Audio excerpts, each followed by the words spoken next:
Well, Valentine's Day is this week, so we are talking about marriage. We're going to get practical, talk about things like communication and money and sharing responsibilities, all that stuff. Hopefully it will be helpful to you, so stick around. Welcome to Sage Reverie, a podcast where we seek to live well and live wisely. I'm Mike Wilson. And I'm Wes Smith. We live in the great state of Wyoming, and each week, from a biblical perspective, we discuss a trending topic and what others are saying about it. If you're using these episodes for your group, there are discussion questions in the description, and for more information about our ministry, visit church307.com. Wes, how long have you guys been married?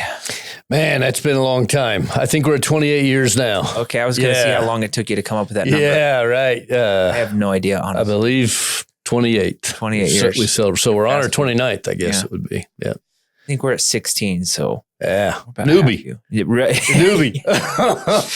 Oh, yeah. So I feel like when most people talk about marriage tips, one of the first things they talk about is communication.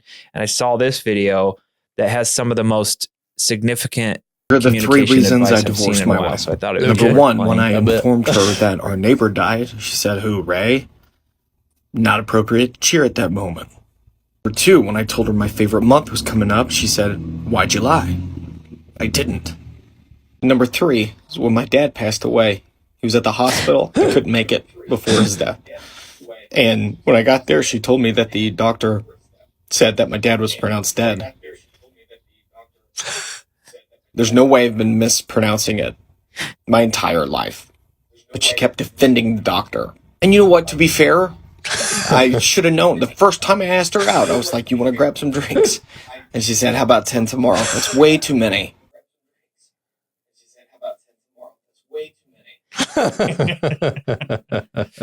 Oh, that makes me want to grow out a mullet. Yeah. Right. Yeah. I feel like communication is one of the things that I was really bad at early on in marriage. And I've learned some tricks and tools over the years, gotten better at. One of the tools I use a lot is open-ended questions. Yeah. Have a conversation rather than just deal with details. So it's ask a question like, where do you see us in 5 years? Or what's it like being a mom right now? Or how do you feel about your job? Just those type of open-ended questions that allow a conversation to be more big picture. And that kind of keeps us on the same page, give us a common mission. But all those lessons we learn along the way, I feel like we have so many friends that just never learn the lesson they need to learn, and they just keep hitting their head against the same wall over and over again. Do you kind of have a more general advice about how to improve? How do we grow? If I'm bad at something in my marriage, how do we get better at it? You know, I have for a couple decades now done marriage counseling, and there's typically misunderstanding, which results from miscommunication, right? So you dig into, how do you communicate better? And you just listed a phenomenal one, right? Yeah, the open-ended questions and that. I have kind of stopped teaching couples to try to communicate better, though. I have switched to asking them to think about it this way. How can you be a better listener? How can you be a better active listener? Yeah. If you can listen better, then you'll communicate better. Most communication problems are all about you didn't listen. Yep. What your questions that you just listed there, they're ways for you to be an active listener for her. Yep. Right? Because your tendency maybe was before that to talk or think and solve just solve, right? Yep. Not actually hear her. So you've disciplined yourself to be an active listener. Yeah. Really great communicators are great listeners, and then their communication flows out of that. Yeah. So stop, listen, hear, ask. Those are what James and I feel said, like right? you have there's a difference in the way people. It's kind of like when you were a kid and your mom would say, "Are you even listening to me?" Yeah. And you can rattle back what she said because in the back of your mind the words were entering somewhere. Yeah. But the difference is when you're really listening to somebody, your body language kind of shows it, your eye contact, you're nodding, you're agreeing, or your posture. I also feel like it's like in counseling, the thing that changed me as a counselor so much is digging into what somebody is telling me, not just sitting back and it's like active listening, like you were talking about, asking deeper questions. Explain that more. I don't understand that. Why did you say that? Or clarify that.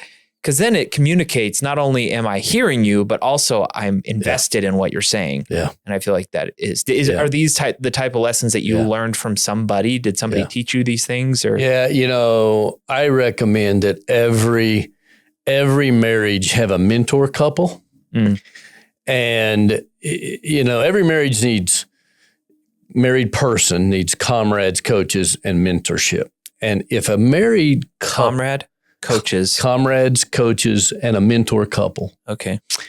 And we can dig into that if you want, but the mentor couple typically is older, right? Typically, it doesn't have to be, but I don't think I've ever experienced it for somebody not being an older than the couple. So an older couple who you can not just ask questions of, but you can see them enough and spend enough time with them that you see what they model. And for us, that was absolutely the case. We watched a couple that we had enormous respect for really listen well to each other. And they were, James, quick to listen, slow to speak. They'd figured out how to literally do that in their relationship. And most couples have a talker and one that doesn't talk as much. And so the one who talks more has to be a little more of the aggressive listener. But the one who doesn't talk as much, sometimes just because we don't talk as much doesn't mean we listen any better. We're still doing what you said. We're still formulating our responses rather than digging into what a person's saying as they're talking, right? So quick to listen, slow to speak, but mentorship couple. Find yourself a couple who you're not going to find a perfect married person. Right. But somebody who has fun together, who loves each other, has some common purposes, and they figured some things out and probably been married at least 15 or so years, right? Because they've gone through some ups and downs by then. That makes all the difference. And spend time with them and schedule that time, significant time. Intentional. Hang out with them, So the coaches, I'm assuming that's like a life group, couples that you can share. Yeah, comrades are not necessarily people you're in relationship together as a couple with. So one of the healthiest things that my wife and I have learned to do is I have friends, most of them in my case are other guys that I spend time with who build into me in ways that I don't have to expect my wife to do. She's not the one all for me, right? Like that's too much to lay on any particular person. I need a group of people in my life that are also helping me mature and grow in healthy ways. Typically for me, that involves guys I exercise with or do, some kind of, I hunt with guys, I do the things I do. She has a group too. Yeah. And that has made an impact. So comrades are super key. And so I was thinking when you said that it'd have to be like, we are friends with another couple. The problem with that is the odds of finding where you get along with him and she gets along with her. That's exercise in futility. If you get one of those, thank God over and over for that. Those are great. But I don't know that they make a tremendous difference. Not as much as we think. Be blessed if you have one, but no, that's not what I'm talking about. No. What's the difference between a coach and a mentor? Yeah, so a coach is somebody you go to. They can be a counselor, but there's somebody you go to increase your capacity and skill set in a specific area. Okay. So as a leader, I have somebody each year who pours into me on a specific area. As a married man, I have somebody who pours into me and coaches me on, it might be communication. Maybe I suck at that, right? I really need to learn from you this year about communication. But whatever it is, I'm looking for people who will coach me and grow me in a specific area of my life regularly. But that person comes and goes. It's a different person every 6 months. A mentor is somebody that walks with me for quite a period of time, maybe my whole life, but at least for a few years. And they model and we sit together and we ask questions. That's different than a coach who I go to for a specific skill set development kind of thing. My wife and I were greatly impacted by some mentors when we were first married. Our marriage started off very hard because we got married and within a few months, Darcy's mom was diagnosed with a cancer that killed her quickly after that. Oh man. And so when we first got married, I was like, is our marriage just going to constantly have this cloud of sadness over it? Like I did not like marriage in the beginning of it. I was like, let's go back, because it was just sad all the time and bad things kept happening and our church plant was failing. And I don't know if we could have made it through that season without a couple coaches who were, mentors who were kind of helping, probably mentors and coaches, who were kind of helping us through that process. And have you seen much about couples, how couples can support each other in difficult times? And is it mostly just reaching from the outside, or is there a way that we can help each other in that mourning process? Or I think mourning well together until you've completely healed is something almost no couple does.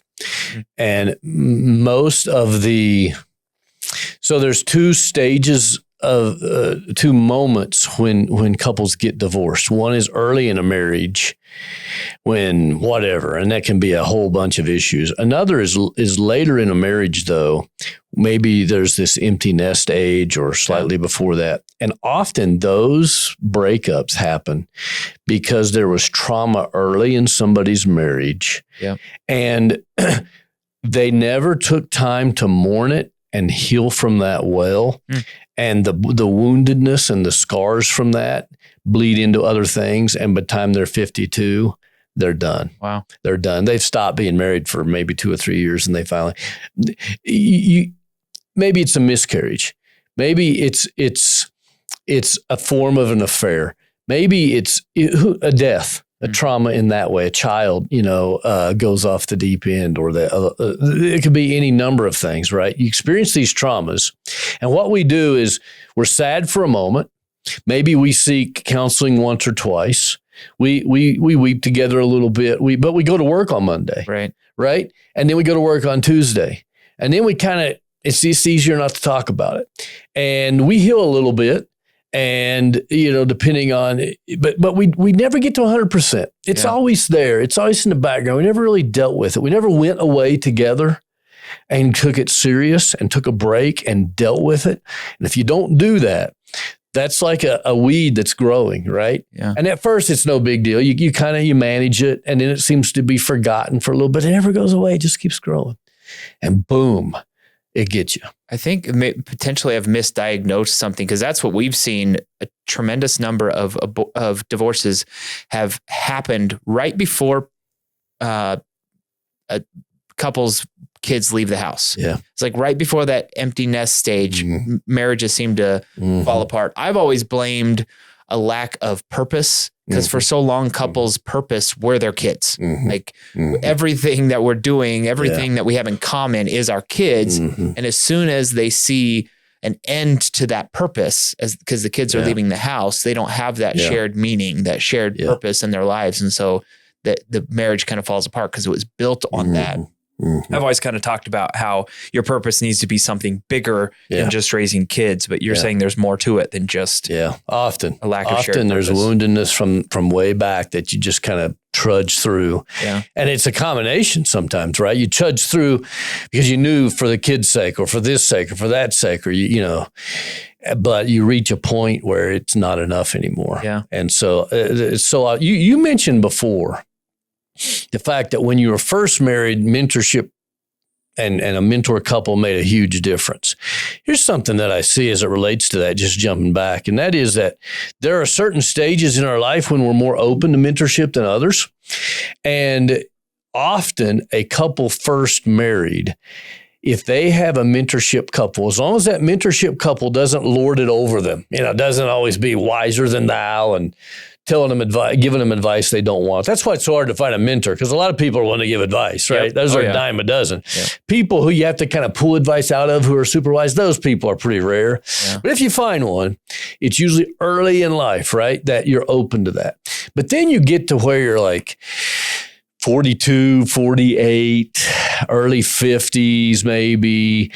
And it's a little bit like we should have this figured out by now. There's probably no more answers really. It's just not going to work, or it is going to, you're less open to mentorship. And that's probably, again, one of those moments you need it the most. Yeah. Right. You need somebody maybe in their 60s who again, doesn't just give you problem with people in their 60s and 70s is they like to tell a lot of stories and give a lot of advice. And I don't mean to be offensive, but sometimes it's hard to find that mentorship couple. But if you can find that couple who you have to kind of draw wisdom out of, but they have real wisdom. Yeah. Boy, don't give up mentorship just because you're getting in that 40 age or early 50s. That's when you maybe need it the most. Yeah. So, yeah, absolutely. We are starting to talk now about apprenticeship marriages. Yeah. You talk about this purpose thing. Couples, your first purpose is to sort of banish loneliness, right? Yeah. You want to have fun with somebody. So you get married, you fall in love. Starts off kind of selfish. Yeah.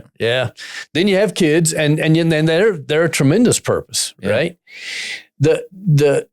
For centuries, couples shared vocation and more than just kids together, right? You built the farm, or you built the business, or you built the church, or there was other shared purpose, and you learned together and you grew together and you passed it on to each other what you were learning. You passed on your kids. Your kids were in the family business or the family farm or whatever. There was this whole shared purpose thing, and even kids, it wasn't when they left home, it wasn't as big a deal because they probably still stayed in the family business or the family farm or whatever, right? Yeah, yep. Now we're so scattered, except for the raising of the kids, and couples that are thriving these days, whether it starts maybe with a hobby and then a side hustle, but maybe it's a business or a career kind of thing. The families that have bigger shared purpose, they do apprenticeship family. They're together and they're passing something on to generations, grandkids even. I feel like in marriage counseling, so often I have the conversation of, or the dumb fight of, I'm doing more than she is around the house, or I'm doing all the cooking and she's not picking up around the house, or whatever it is, like the silly fights. Yeah. But usually in those conversations, I come back to, there's just a lack of, we are a team accomplishing a goal together. Yeah. There's so much just trying to figure out who's doing their fair share. Yeah. And it's obvious that they don't have this shared apprenticeship, this mission, this goal. Yeah. I'll play a clip now from, one of the most beloved persons on our planet. Okay. Michelle Obama. Oh, sure. Yeah. Right. If I look over my marriage, if I were to judge it in year 5 or year 10, there was never 50-50. Somebody was always giving way more. Someone always needed a different kind of thing. You have to evolve with it. And so, there were times when I felt like I was 70% in and he was doing 30% because of the choices that I made in the terms of how I wanted our family to look. Yeah. I had to take my foot off of my career gas pedal, never putting on the brake, but slowing up a little bit. Those are the natural compromises that are required. And I feel bad when I see young people giving up on their relationships because there are periods of hard. So I think it's important for us to be honest in those conversations, not to glamorize what a partnership feels like, because then young people quit too soon. I feel like that's practical advice. And I've heard regularly lately this statement. It's kind of meme that goes around on Facebook. It's like, a good marriage is not 2 people giving 50%. It's 2 people giving 100%. Yeah. And that makes that sounds good and it feels good. Mm-hmm. The mathematics side of me wants to be like, well, that doesn't work mathematically. So there's so many jobs that have to be done. And how are we going to split it up? And that is a complicated conversation to have, especially when you've got, well, she works and he's a stay-at-home dad, or he works and she's managing an online business, or like this balancing work and life and kids and activities. And we've got a million sports and hobbies and church and all this stuff. Like, if you're struggling with that, that's because it's terribly hard. Yeah. And the only way for a couple to be successful is for both of them to just say, I'm not going to compare. Mm-hmm. I'm not going to figure out who's doing more. I'm not going to do that math. Mm-hmm. I'm just going to do everything I can. I'm going to work my tail off because that's what it takes right now in life. Mm-hmm. I'm going to do what's necessary to accomplish what we've been called to together on our mission. Do you have any advice about kind of how to manage the work-life balance and all that? That's hard. First of all, no matter, that's practical advice. What you said about team is a really good thought. But no couple has ever been married and not had a struggle on this. Right. Like you're both sitting in your recliner at night with your favorite show, and you realize you forgot to take the dumpster to the road, and the truck's coming before, at 5 a.m. in the morning. One of you's got to drag that dumpster through the snow. Yeah, for us, it's a kid screaming in bed, "Daddy" or "Mommy." There you go. Okay, who's gonna Who's go? gonna do? You can, spiritualize this, philosophize this, however you want to try to, 100. Everybody's 100%, but who's going to get up out of that chair and get that? Somebody's got to do it. Somebody's got to do it, and it's in those moments where we're like, you know what? I did all the work today around here. He, she, it's their turn to do something, and so I do all you can. I think that applies to maybe 70% of the people I'm talking to. Like, don't compare. Yeah. Just sacrifice and go for it and share in this, and don't worry about whether it's 50 or 49. You go through ups and downs, just like she was saying. However, there's 30% of the folks probably hearing this who frankly are in a situation where she doesn't do anything or he doesn't do anything. Yep. And so part of this is being willing to have the hard boundary conversations too for some of you. It's hey, let's sit down and talk about this. Yeah. So marriage, it's so tough because it's so contextual on this, but I agree completely with what you're saying. Do all you. It's interesting. She mentioned this season idea. I find this more and more, it used to be that our jobs were all like Monday through Friday, 9 to 5. Yeah. And you could sort of schedule everything and make a list. Like, this will be your chores. This will be my chores. And this is when you'll do them. Now our lives are so different than that. There's so less sort of structure to them. Yeah. Right? We work in different places. Many work from home or on the road. The schedules, and there's seasons with that. There's seasons when I work 80 hours a week and I don't do much.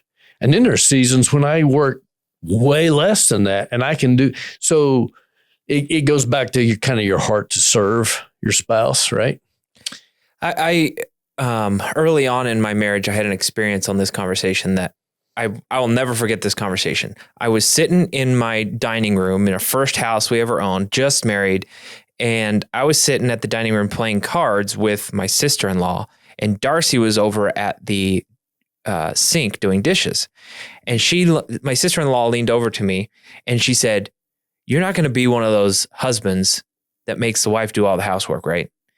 And that wouldn't have meant as much to me if it wasn't for the fact that there was a little truth to it. Oh yeah.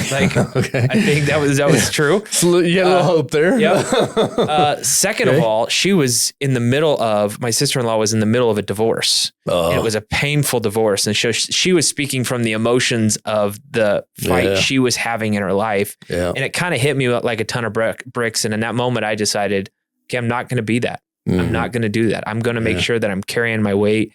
And the seasons have changed so much dramatically since you have kids and you're both working full-time jobs and all that stuff. Yeah. But the mentality of I am going to do everything I can has to come from all of us. And the reality is we got a lot of lazy people out here, a lot of lazy married people who are not carrying the weight. Carrying their weight. So I think all of us have this natural tendency to think we're doing more than we actually are. Yeah.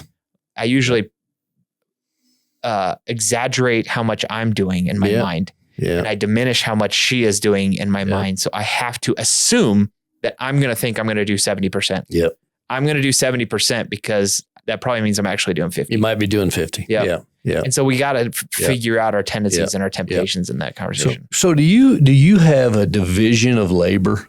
Yeah. Whether it's informal or formal kind of? My wife and I have gotten really good at divide and conquer. Okay. Like when we've got a new task, especially here at the church, It's like, we've been married long enough. We don't even have to have a conversation. Yeah. Who's going to do what? I know what she's good at. She knows what I'm good at. We can show up on a job site and just make it happen. Yeah. But that's entirely just because we know both of us are going to work our tails off to make sure that whatever needs to get accomplished gets accomplished. But early on in our marriage, we did have to create lists. Yeah. We did have to say, you do dishes, I do laundry, you do vacuuming, I do whatever, fill in the blank. Yeah. Now it's just become, what are you good at? What am I good at? We believe God put us together for a reason, and we complement each other well. And what about you guys? Yeah. Well, similar. Yeah. Early in our marriage, we had to talk through and get a specific list. And sometimes I think couples actually need people to help them with that. Yeah. Because, sometimes it's one person that's a real go-getter with chores and one that's not. But sometimes it's two people, like you said, neither of them want to do any of the chores, right? Or whatever. So sometimes early on, create so there's not resentment that builds up, create that. But then over time, it's usually at about that 15-year mark, you start to settle in and trust, and you're on the same team. And if you can fight for that moment, then you settle in and you just can trust, hey, I know this is hard, but he does this. I know this is hard, but she does this. And I don't think about that as much anymore. Yeah. But I think early on, sometimes it can be important to say, hey, I'm willing to do even more than my share, but let's set down so there's not resentment that builds up. I want to come back to something you said about the apprenticeship idea. Do you have any advice for people who find themselves in a place where them and their spouse are at a disagreement about what should be our goals, what should be our tasks, what are we going to give ourselves to, what are we going to give our energy to?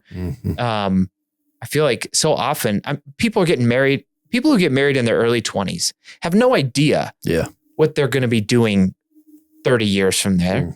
And to assume that you're going to have all this decided before you get married, that we're going to be heading in the same direction with the same passions, and he wants to live in a warm climate, she wants to live in a hot climate or a cold climate or whatever it is. It's like things come up where you're just like, we're at a crossroads. We don't agree on a big question. Do you have advice for people that find themselves at that? How do they come to agreement on those big questions?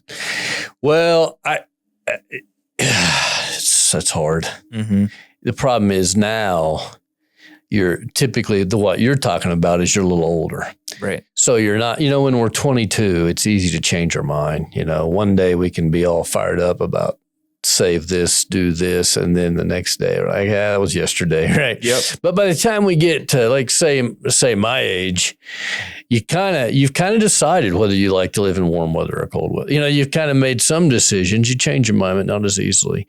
I would back up, say one thing, but like, that's why it's so critical that in your life as a married couple, you're doing your best to worship together on a regular basis, to read some of the same things, to go some of the same places, to hang out with some of the same people. Yeah. Because if you don't do that, then you'll get to 43 years, 48 years old, and you will have vastly different hopes for the rest of your life. That's really good. So do that, because and I'll answer the best way I think to face that, but I just want to acknowledge that's a great question. It's hard. I want to pause there too, because I feel like that's what creates that common sense of purpose is the experiences you've had is what leads you toward that. And if you've had those experiences together, then you have fantasized about and dreamed about the same things because you've had the same experiences that have led you to those dreams. So absolutely. Like I'll counsel those couples, and for the previous 10 years before that moment that you're talking about, right? They've been watching completely different YouTube videos, right? They've been hanging out with completely different people, reading different books, et cetera. And that has led them to a path in their mind that would be great, but it's totally different than in her path or his path, right? Yeah, that's helpful. But it helps us understand what you do when you get there.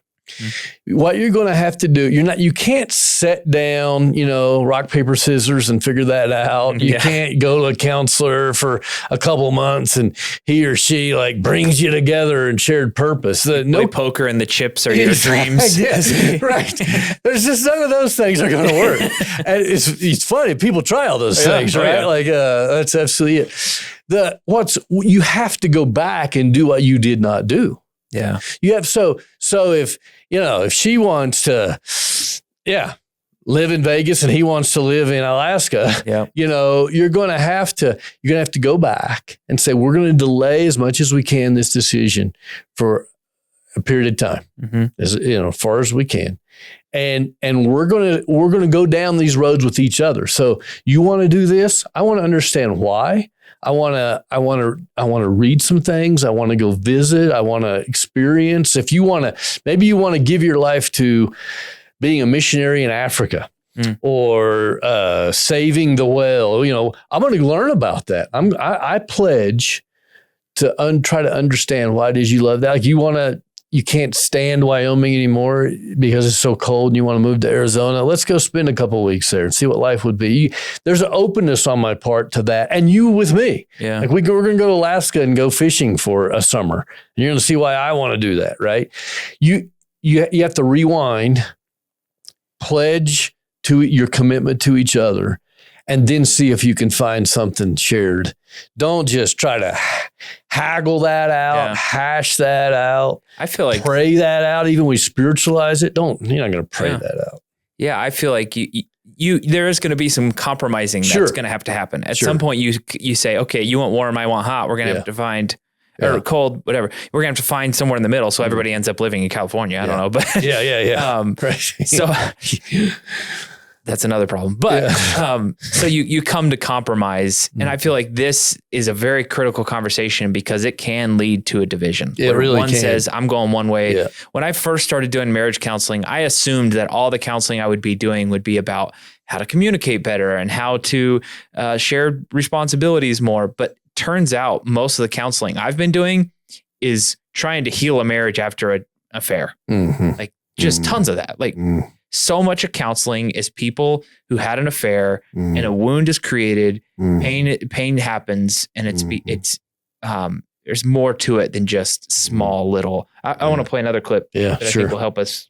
I had an older lady tell me, she's, I think, just past 40, and her husband, I think, is like in his late 30s, like so maybe like 41 and 39. They've been married for a while. I was talking with her about some problems we were having in our marriage, and she said, Joyce, what it sounds like to me is that your issue is that you are married to a real man, and a real man is not going to be ruled by a woman. And that hit me like a ton of bricks, and it immediately came to my mind when I was reading this excerpt. When she says, don't go down the path of expressing criticism, disapproval, and an ultimate lack of acceptance for your husband because it may cause rebellion, she's telling the truth. A real man is not going to allow himself to be a pushover to the woman he has chosen. I feel like we could take that video and just replace man for woman and like apply it both directions. Yeah, a real woman. Yep.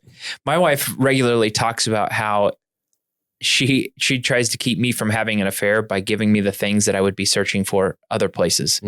And not to just talking sexually, but she talks about how if I'm receiving affirmation more from somebody else than from her, I'm going to be drawn more to that person that's giving me affirmation. If somebody else is praising me and she's not, if somebody else is appreciating me and she's not, I will be drawn to that person that's showing that appreciation. So she says, I need to make sure that I am the positive that Mike is drawn to rather than the negative that pushes him away. And so I feel like that's helpful advice when we talk about what is going to save our marriage when we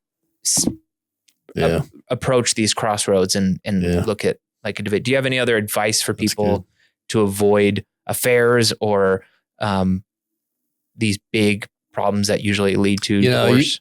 You just hit it on the head, I think, is the main thing. So sometimes my spouse is the person who I argue with chores about and who maybe critiques this. And the person at work, I just mainly have fun conversations with. Yeah. And in my case, she says I'm good at stuff. And if I forgot to trim my beard, she doesn't mention it. Yeah. Right. And so it's, you've really hit on something there. If you haven't had an affair yet and you're married, thank God.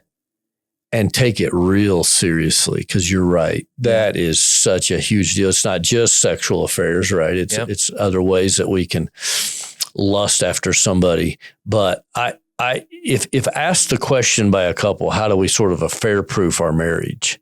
I start with what you just said, because that's really, really wise. I also don't underestimate your own capacity to do wrong.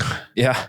Right. So I absolutely love my wife deeply. I don't want to hurt her. And I am very attracted to her. I can't imagine having an affair, but if I go through my day thinking I'm not capable, I'm mistaken. Yep.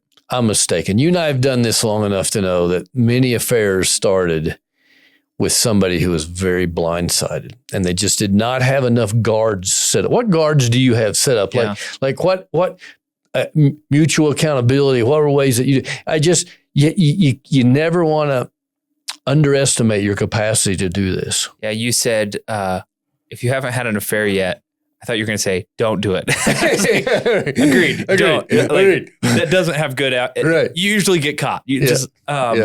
But yeah, boundaries in my life have played such an important role, because I've seen the people who fall into temptation and end up dealing with the great pains of life are people who did not create boundaries that kept them from falling into those things. And so I still, to this day, since I was in college, have Covenant Eyes on every electronic device that I have. Darcy gets a screenshot of every single thing that I do on my phone. So I think just total transparency. Yeah. Hide nothing. Don't lock doors. There should be, you are two people becoming one. There should be no separation there. That the ideal marriage is that two people are one person, become one person in marriage. And that's more metaphorical than it is in reality. Sure. But if that's metaphorically true, then there should be no secrets. There should be nothing hidden.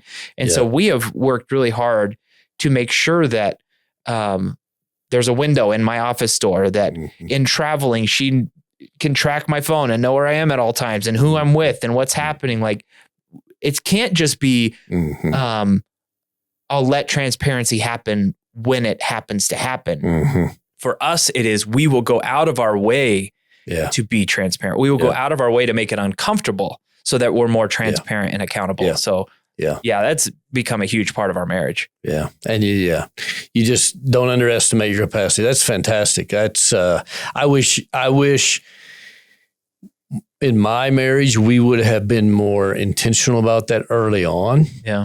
Because while it did not end up being an affair, there would be times where there was like a sense of doubt. Right. And even that then leads to other problems. Yep. Right. And when you have that accountability, there's just this clarity of trust that just gets built. Because our minds can run wild with assumptions or thinking they're doing something that they're not, judging them for actions they didn't even take. Yep. And so, we got to be. Many affairs start with one who felt like the other one was doing something. Right. So they did something. Yep.